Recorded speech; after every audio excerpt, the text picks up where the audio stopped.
Saat ini kita akan kembali lagi diperlihatkan dengan Babang Tamfan Xiaoyan yang pada saat ini bertemu dengan Rancang dan Ye Feiyu. Xiaoyan menyadari bahwa ketiga dewa telah mengirimkan banyak orang dan benar-benar telah memberikan banyak bantuan untuk Xiaoyan. Lalu Xiaoyan pada akhirnya mau tidak mau segera menyapa keduanya. Dengan kemunculan dari Rancang dan Ye Feiyu pada saat ini Ji Jun dan Qiu Jun pun segera tersenyum. Ji Jun segera berkata sepertinya kuil kuno telah mengawasi saudara laki-lakinya dengan baik.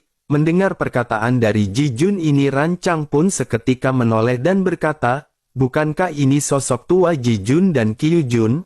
Mereka benar-benar sudah lama tidak bertemu dan dirinya ingin tahu apakah mereka berdua masih pandai minum teh sisri. Mengapa pada saat ini mereka tidak pergi dan minum-minum bersama-sama?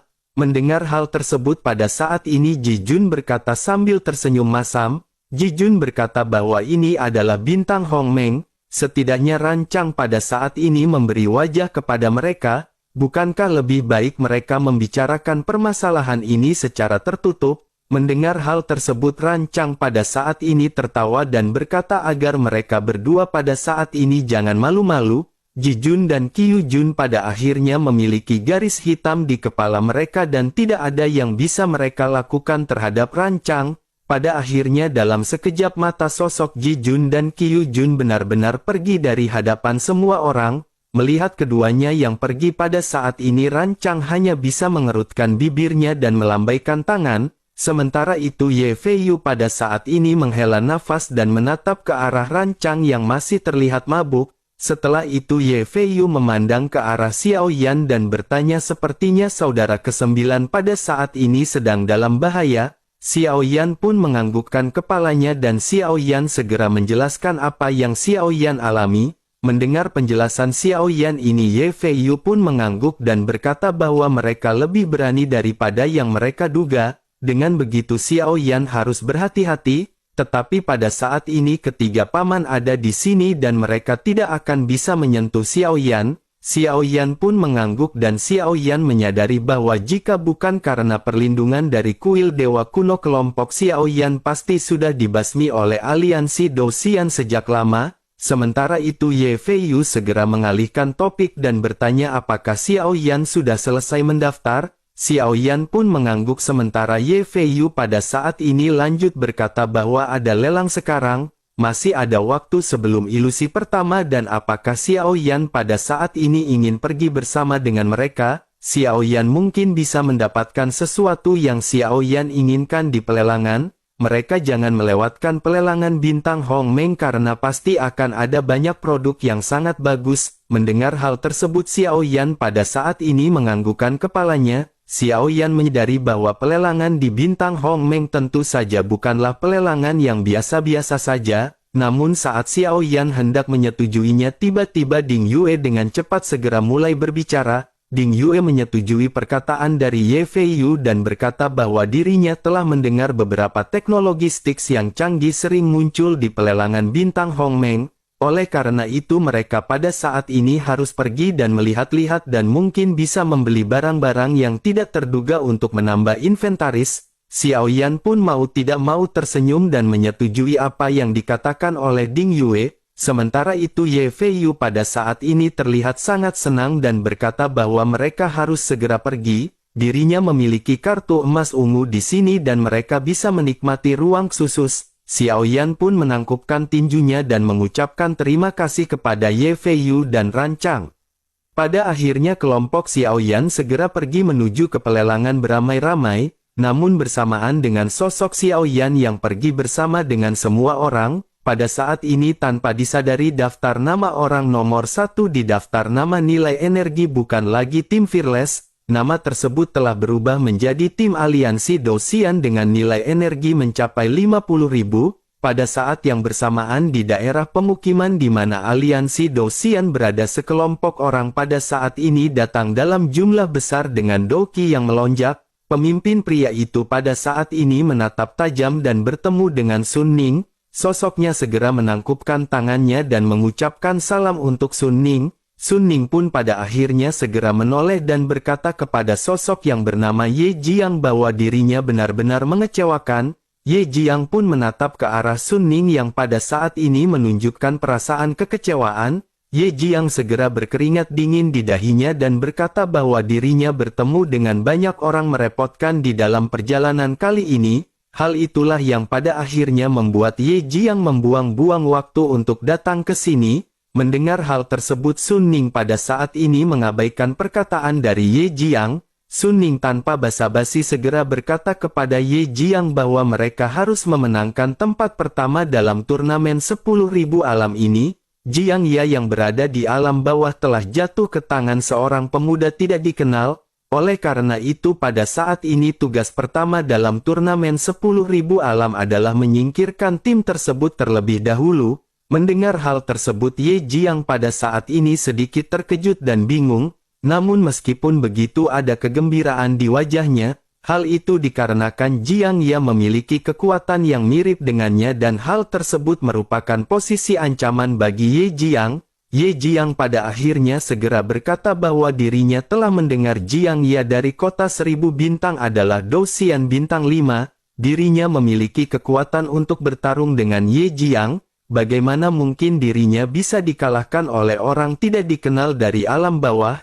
Mungkinkah kekuatan dari bocah tersebut jauh melebihi dari Jiang Ya? Sun Ning pun menggelengkan kepalanya dan berkata bahwa bocah tersebut hanyalah Dou Xian bintang 2, sementara itu tim mereka pada saat ini mayoritas adalah seorang Dou Di. Semua ini benar-benar kesalahan Jiang Ya karena Jiang Ya benar-benar terlalu terburu nafsu dan meremehkan musuhnya. Mendengar tersebut pada saat ini Ye Jiang pun sedikit terkejut dan menggelengkan kepalanya. Tetapi dirinya segera menekan perasaan tersebut dan bertanya apakah Jiang Ya pada saat ini masih hidup. Sun Ning pada akhirnya berkata bahwa Jiang Ya telah dipukul hingga hanya jiwanya yang tersisa. Dirinya menggunakan tubuh jiwa kaca untuk membantunya membentuk kembali tubuh. Kali ini Ye Jiang, Jiang Ya dan Liang Feng adalah kekuatan utama dari aliansi Dou Xian.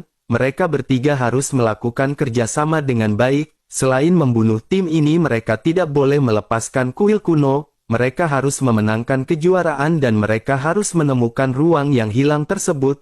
Ye Jiang pada akhirnya mengangguk dan berkata agar Tuan Sun Ning jangan khawatir. Adapun mengenai Jiang Ya, Ye Jiang berpikir tidak perlu lagi baginya untuk berpartisipasi. Sepertinya dengan hanya saudara Liang Feng dan Ye Jiang pada saat ini sudah cukup untuk melakukan hal tersebut. Jiang Ya ini benar-benar sudah merusak wajah dari aliansi Dou Xian dan dirinya benar-benar tidak boleh berpartisipasi lagi. Begitu kata-kata Ye Jiang ini keluar, Sun Ning pun seketika membanting galon. Sun Ning lanjut berkata dengan marah bahwa mereka pada saat ini benar-benar terlalu meremehkan musuh dan terburu nafsu. Baik Ye Jiang, Jiang Ya dan Liang Feng pada saat ini seharusnya jangan meremehkan mengenai kompetisi ini. Melihat Sun Ning yang marah pada saat ini, Ye Jiang pada akhirnya berlutut dengan penuh ketakutan. Sementara itu Sun Ning pada saat ini masih dengan marah berkata, bukankah Jiang Ya seorang Dou Xian bintang 5? Ye Jiang pun mengangguk berat sambil berkeringat dingin menghadapi pertanyaan dari Sun Ning. Sementara itu Sun Ning lanjut berkata bahwa sebelum Jiang Ya dikalahkan kekuatan mereka berdua seimbang. Bukankah dengan begitu jika Ye Jiang bertemu dengan bocah tersebut dapat dikatakan hasilnya akan serupa? Apakah menurut Ye Jiang pada saat ini Dou Xian bintang 2 itu adalah Dou Xian bintang 2 biasa? Bagaimana mungkin Dou Xian bintang 2 itu bisa menghancurkan tubuh seorang Dou Xian bintang 5? Mendengar hal tersebut pada saat ini Ye Jiang benar-benar gemetar tetapi dirinya tidak bisa menjawab. Ye Jiang pada akhirnya segera menyadari bahwa sosok Dou Xian bintang 2 ini bukanlah orang biasa. Sementara itu Sun Ning pada saat ini berkata jika semua orang di aliansi Dou Xian ini sombong seperti mereka, Sun Ning yakin bahwa mereka akan berakhir dengan dibunuh dan jiwa mereka dihancurkan. Pada saat ini Ye Jiang benar-benar tidak boleh gegabah dan meremehkan musuh yang akan mereka hadapi. Sun Ning bahkan telah mengirim 3 bayangan dan ketika bayangan itu benar-benar dihancurkan tanpa sisa, Ye Jiang pun hanya bisa terdiam mendengar semua ocehan dari Sun Ning. Sementara itu Sun Ning pada saat ini bergumam di bintang Hong Meng dan kuil kuno harus menunggu aliansi Dou Xian untuk kembali. Aliansi Dou Xian akan menagih hutang cepat atau lambat kepada mereka. Setelah berbicara pada saat ini Sun Ning pun segera menghilang meninggalkan Ye Jiang. Sementara itu Ye Jiang pada saat ini berpikir tim seperti apakah yang pada akhirnya membuat seorang Sun Ning bisa begitu sangat marah. Sementara itu kembali ke kelompok Xiaoyan yang pada saat ini sudah sampai di pusat kota. Kelompok Xiaoyan pada saat ini berjalan dengan dipimpin oleh Ran Chang dan Ye Feiyu. Banyak orang di sekitar pada saat ini segera menyingkir ketika melihat kelompok mereka. Tentu saja banyak orang yang mengenali Ran Chang dari alam menengah. Banyak kerumunan pada saat ini bergumam bahwa orang ini bisa berurusan dengan Ye Jiang dari aliansi Dosian. Mereka berasal dari kuil kuno yang sangat misterius. Oleh karena itu sebaiknya pada saat ini mereka jangan memprovokasi orang-orang ini. Mendengar kerumunan yang berbicara pada saat ini Ran Chang benar-benar tidak peduli. Dirinya bergegas untuk memasuki tempat lelang tetapi tidak lama kemudian penjaga di sekitarnya memanggil dan menghentikannya. Seorang penjaga berteriak kepada kelompok Xiaoyan bahwa mereka telah mengganggu ketertiban. Bintang Hongmeng punya peraturan dan mereka tidak diperbolehkan ikut serta dalam pelelangan. Mendengar hal tersebut pada saat ini Ye Feiyu seketika mengangkat kartu ungu emas di tangannya. Ye Feiyu lanjut berkata dengan keras bahwa mereka pada saat ini memiliki kartu emas ungu. Penjaga itu pun seketika menatap ke arah kartu emas ungu dan sedikit tertegun. Pada akhirnya penjaga segera berkata jika mereka memiliki kartu emas ungu mereka harus tetap mengantri. Karena saluran khusus juga pada saat ini penuh dan mereka harus mengantri untuk masuk. Bersamaan dengan gontok-gontokan ini ada satu kelompok orang yang terbang di kejauhan. Mereka langsung terbang menuju ke rumah lelang tetapi penjaga benar-benar tidak menghentikan mereka. Ye Feiyu pada akhirnya merasa tidak puas dan bertanya mengapa mereka tidak harus mengantri. Penjaga itu pun segera berkata tentu saja mereka berasal dari aliansi Dosian dan bagaimana mungkin mereka bisa dibandingkan dengan kelompok ini. Mendengar hal tersebut Ye Feiyu pada saat ini benar-benar merasa sangat marah. Saat Ye Feiyu hendak berdebat pada akhirnya Ran Chang segera mengulurkan tangannya. Sebuah token emas kuno muncul di tangan Ran Chang dan wajah penjaga itu pun seketika menjadi pucat. Ran Chang pada akhirnya segera bertanya apakah ini sudah cukup. Sikap penjaga itu pun seketika berubah 180 derajat dan segera meminta maaf. Penjaga pun segera mempersilahkan kelompok mereka untuk segera masuk. Ran Chang pun tersenyum puas sebelum akhirnya semua orang segera melangkah ke dalam. Begitu di tengah perjalanan pada saat ini Ye Feiyu tidak mengetahui apa yang baru saja dikeluarkan oleh Ran Chang. Ye Feiyu pun segera bertanya kepada Ran Chang apakah yang baru saja dikeluarkan oleh kakak ketujuh. Ran Chang pun tiba-tiba menatap ke arah Ye Feiyu dengan misterius. Dengan suara rendah dirinya berkata bahwa dirinya juga tidak tahu. Ini adalah sesuatu yang diberikan kepadanya oleh kakak kedua. Mendengar hal tersebut Ye Feiyu pada saat ini hanya bisa menggelengkan kepalanya sebelum akhirnya semua orang benar-benar masuk. Pada akhirnya dengan dipimpin Ran Chang dan Ye Feiyu pada saat ini kelompok Xiaoyan menduduki tempat teratas. Tentu saja semakin tinggi tempat duduknya pada saat ini menunjukkan status dari masing-masing orang.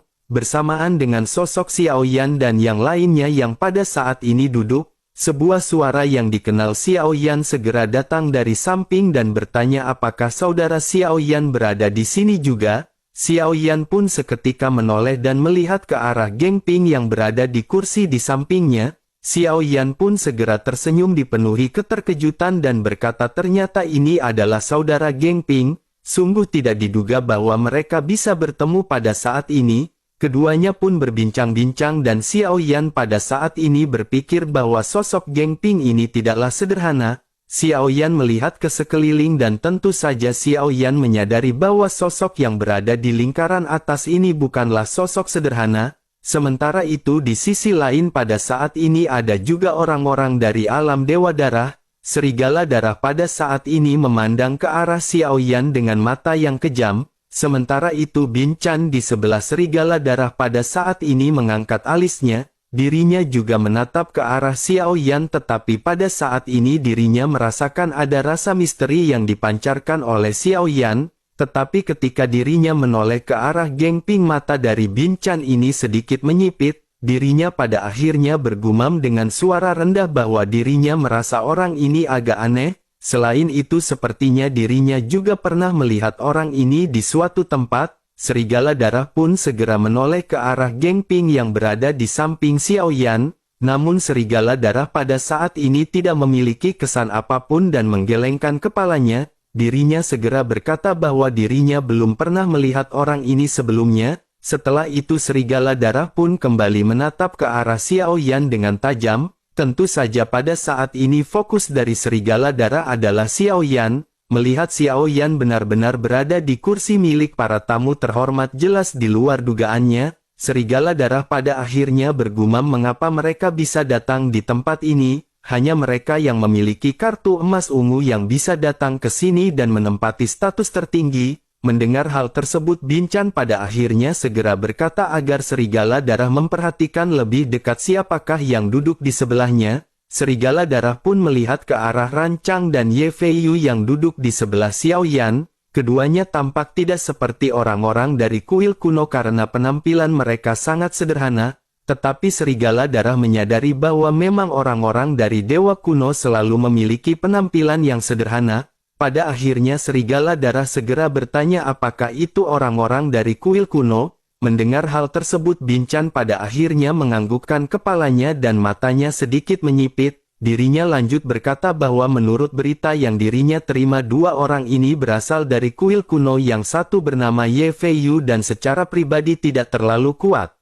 Namun meskipun begitu, keterampilan bertarungnya bisa memperkuat serangan dan menakutkan. Jika dipasangkan dengan yang satu lagi yang bernama Ran Chang yang berada di sampingnya, maka mereka berdua benar-benar kekuatan yang sangat kuat dan tim yang merepotkan. Sepertinya musuh dari serigala darah memiliki hubungan dekat dengan kuil kuno, oleh karena itu segalanya sepertinya menjadi sedikit rumit. Tetapi jika mereka bisa mendapatkan benda itu di dalam pelelangan ini dengan hal tersebut, maka orang-orang ini tidak perlu ditakuti. Mendengar hal tersebut, serigala darah pun mengangguk dan segera menarik pandangannya. Sementara itu kembali ke Xiao Yan yang sedang berbicara dengan Geng Ping. Xiao Yan juga pada saat ini memandang ke arah alam dewa darah dengan tatapan kusam. Tetapi beberapa saat kemudian sekelompok orang perlahan terbang dan hal ini membuat Xiao Yan tiba-tiba mengerutkan kening. Xiao Yan pada saat ini melihat sosok yang dikenalinya dan sosok itu adalah Jiang Ya.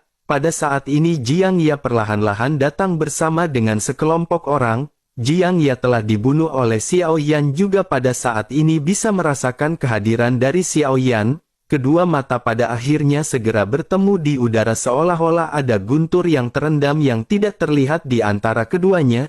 Ye Jiang yang memimpin tim mereka juga pada saat ini segera menyadari hal tersebut dan menoleh ke arah Jiang Ya. Setelah itu dirinya mengalihkan pandangannya ke arah Xiao Yan dan bertanya bukankah mereka adalah tim Fearless. Mendengar hal tersebut, Xiao Yan pada saat ini menjawab dengan sederhana, memangnya ada apa? Jelas Xiao Yan pada saat ini tidak ingin mengatakan lebih banyak omong kosong. Sementara itu Ye Jiang menyilangkan jarinya dan memandang ke arah Xiao Yan dengan penuh minat. Dirinya berkata tidak lama setelah dirinya tiba di Bintang Hongmeng, dirinya mendengar bahwa Xiao Yan telah membunuh dan telah menghancurkan Jiang Ya dari aliansi Dosian. Xiao Yan benar-benar telah menghancurkan Jiang Ya hingga tidak ada bagian tubuhnya yang tersisa. Ye Jiang pada saat ini benar-benar sangat penasaran dengan apa yang diandalkan oleh puncak Dosian Bintang 2 untuk mencapai titik ini. Mendengar hal tersebut, mata Xiao Yan sedikit menyipit dan berkata bahwa Ye Jiang memiliki kesempatan untuk belajar jika dirinya ingin mengetahui apa yang Xiao Yan andalkan.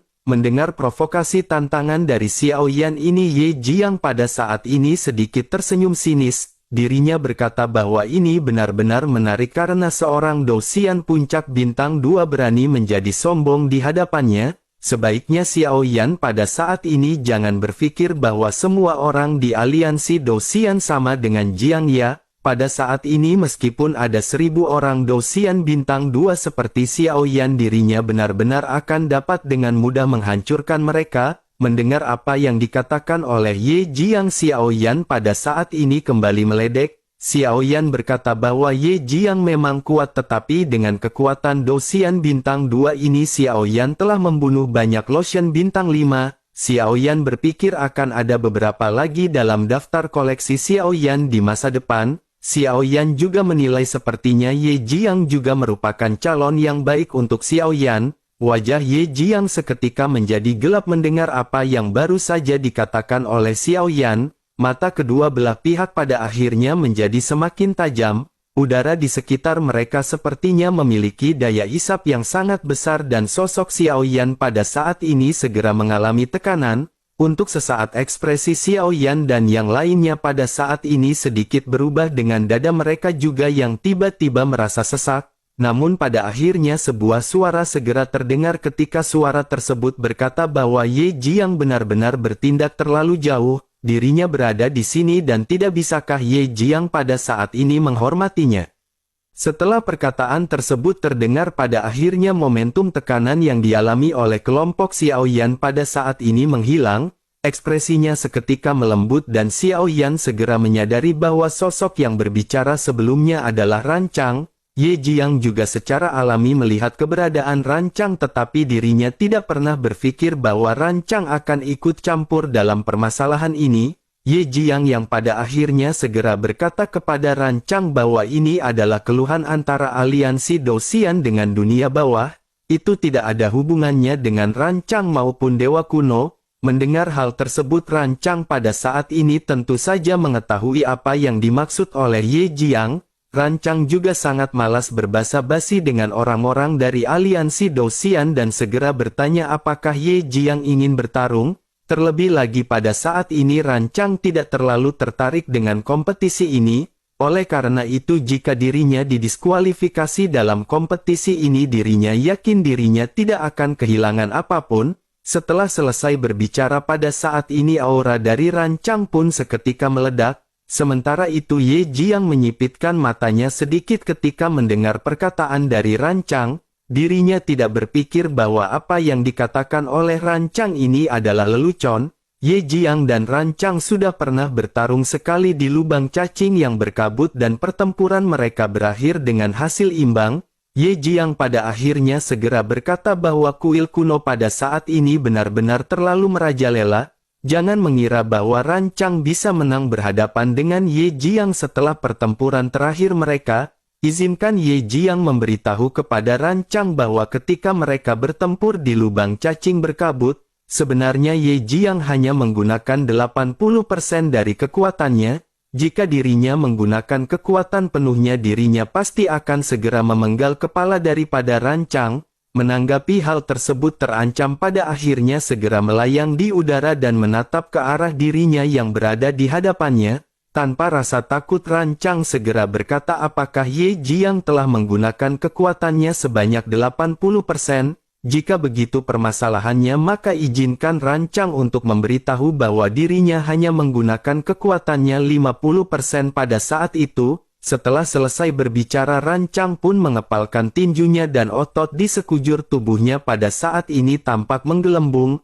Auranya pada saat ini benar-benar melonjak dan kekuatannya benar-benar menakutkan. Semua orang yang berada di sekitar pada saat ini benar-benar merasakan momentum yang sangat kuat di antara keduanya. Sementara itu para penjaga pada saat ini masih terdiam dan hanya standby. Mereka menunggu pihak mana yang maju terlebih dahulu untuk segera melakukan tindakan. Sementara itu Ye Jiang pada saat ini menggertakkan giginya dan segera menekan emosinya. Menghadapi ancaman dari Rancang yang merupakan orang gila Ye Jiang pada saat ini menyadari bahwa dirinya tidak bisa terus terlibat permasalahan ini. Jika dirinya terus berbicara sepertinya orang gila ini akan segera mengambil tindakan. Ye Jiang tidak takut kepada Rancang tetapi yang dirinya takutkan adalah Sun Ning. Jika kalian si Dosian didiskualifikasi karena pertempuran dengan Rancang di sini, maka Ye Jiang benar-benar khawatir semua orang akan dibunuh oleh Sun Ning secara langsung. Pada akhirnya Ye Jiang segera melambaikan tangannya dan mengajak semua orang di kelompoknya untuk pergi. Semua orang dari aliansi Dosian pada akhirnya segera terbang menuju kursi di kejauhan. Sementara itu Geng Ping yang berada di samping pada saat ini menundukkan kepalanya. Begitu Ye yang melintasi Geng Ping, matanya melirik sedikit, matanya tiba-tiba membeku, pupil matanya menyusut tajam, tetapi reaksi ini langsung disembunyikan dan tidak ada yang menyadarinya. Sementara itu melihat kelompok aliansi Dosian yang pada saat ini pergi, Xiao Yan dan Ding Yue menyipitkan mata mereka. Ding Yue pada saat ini merasakan kengerian ketika menatap ke arah Jiang Ya yang pergi. Ding Yue secara alami menyaksikan bagaimana tubuh Jiang Ya dihancurkan oleh Xiao Yan sebelumnya, namun dirinya benar-benar tidak pernah menyangka akan membutuhkan waktu singkat untuk Jiang Ya memiliki tubuh baru. Xiao Yan juga pada saat ini benar-benar memiliki ekspresi luar biasa yang muncul di wajahnya. Xiao Yan telah membantu Nan Erming membentuk kembali tubuh fisiknya. Xiao Yan telah berhasil dengan bantuan batu kehamilan dewa dan jiwa dari Raja Sisik Naga. Selain itu Xiao Yan juga menggunakan buah nirwana 9 revolusi untuk membentuk kembali tubuh, tetapi kekuatannya akan turun secara signifikan. Namun pada saat ini Xiao Yan telah bertemu dengan Jiang Ya dan meskipun Xiao Yan tidak dapat merasakan kekuatannya, Xiao Yan dapat merasakan bahwa Jiang Ya pada saat ini masih sangat kuat. Lalu pada akhirnya Xiao Yan bertanya kepada Rancang, bisakah senior ketujuh memberitahu Xiao apakah kekuatan dari Jiang Ya? Rancang pun mengerutkan kening dan berkata bahwa Jiang Ya sepertinya pada saat ini merupakan seorang Dosian bintang 4. Tetapi meskipun begitu pada saat ini Liang Feng dan Ye Jiang yang merupakan yang paling merepotkan di antara mereka, tetapi jika membicarakan mengenai Jiang Ya pada saat ini ada sesuatu yang aneh, jika dirinya membacanya dengan benar tubuh dari Jiang Ya ini seharusnya terbuat dari tubuh kondensasi jiwa, itu adalah jenis tubuh yang sangat sulit untuk dimurnikan dan hanya dapat ditemukan dengan beberapa alam yang berspesialisasi dalam pemurnian mayat. Tubuh ini benar-benar sangat berharga dan kekuatan dari fisiknya benar-benar sangatlah kuat. Mendengar hal tersebut Xiao Yan mengerutkan keningnya dan terus bertanya seberapa kuatkah kekuatan fisiknya. Rancang pun pada saat ini segera melihat ke arah Xiao Yan dan kelompoknya.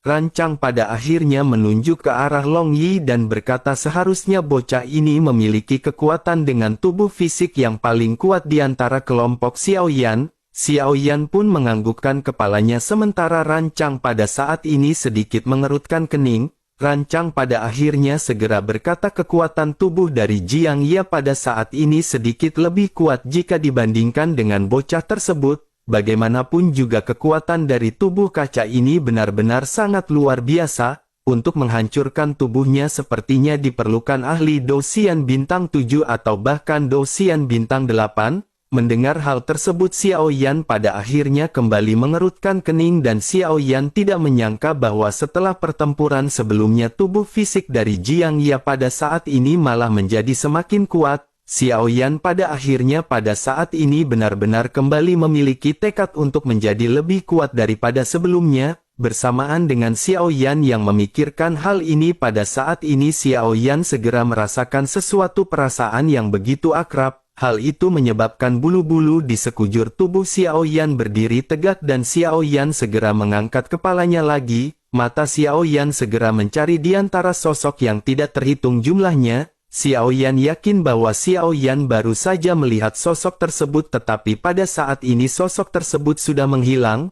Perasaan yang dirasakan oleh Xiao Yan juga pada saat ini benar-benar dengan cepat menghilang. Sementara itu di sisi lain ketika Xiao Yan mencari di sekitar pada saat ini ada beberapa sosok yang duduk di kejauhan. Sosok ini adalah Suesi dan bertanya kepada pria yang berjubah hitam apakah itu adalah orangnya.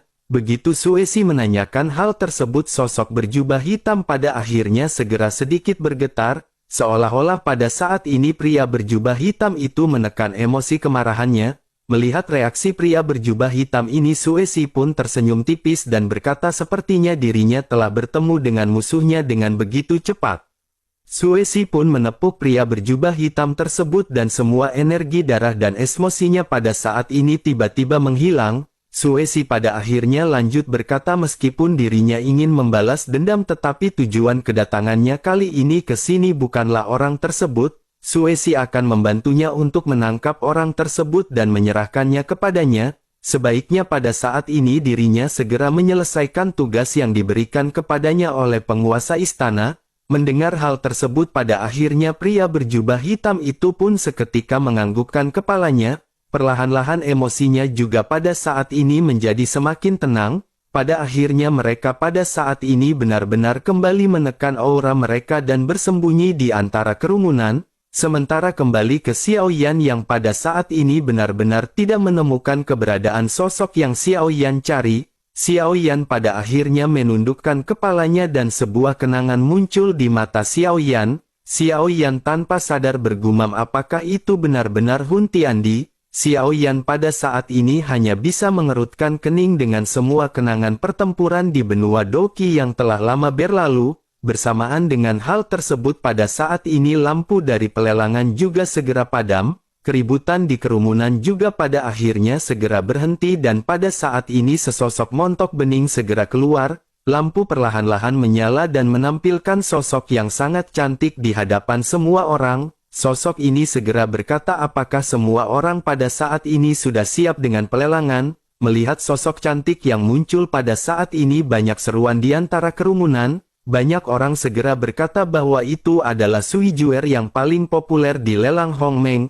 Mereka benar-benar tidak menyangka bisa melihat keindahannya yang tiada taraf hari ini. Semua orang pada saat ini menunjukkan kekaguman kepada sosok yang bernama Sui Juer sang Ratu Tobrut atau Belalang Tengkurap.